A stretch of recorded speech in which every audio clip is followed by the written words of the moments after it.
Well, back here in the United States, the Latino population is becoming an economic force to reckon with, and the numbers prove it. Latino families are earning more than ever, and they're bringing a major boost to the recovering U.S. economy. Nitza Soledad Perez has the story. They're known as upscale Latinos, and they inject more than $500 billion into the United States economy every year, becoming the most influential segment since the baby boomers. But who are these people? Well, we basically define upscale Latinos as being a segment within the overall Hispanic US market, which entails a household income of $50,000 to $100,000, and this is a working household.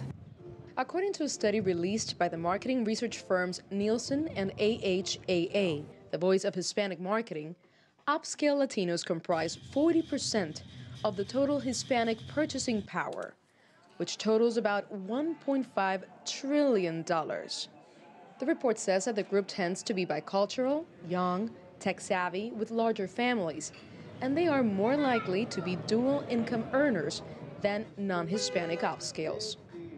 I mean, and it's about time, some 100 years later, even the United States government is already understanding that we are so important. We have been so important, culture-wise, economically-wise, politically-wise to this nation.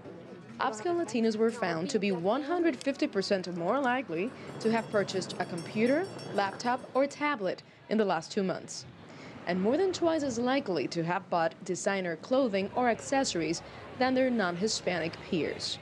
And those who researched their consumer habits predict that the number of upscale Latinos and their purchasing power will continue to rise.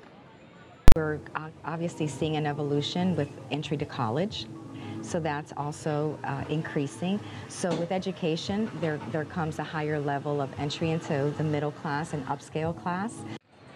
Latest U.S. Census figures show that more than 53 million Latinos live in the United States, representing an estimated 17% of the population.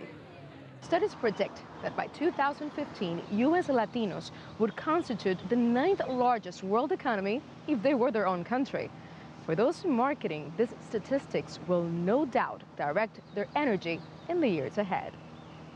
Nitza Soledad Perez, CCTV, Miami.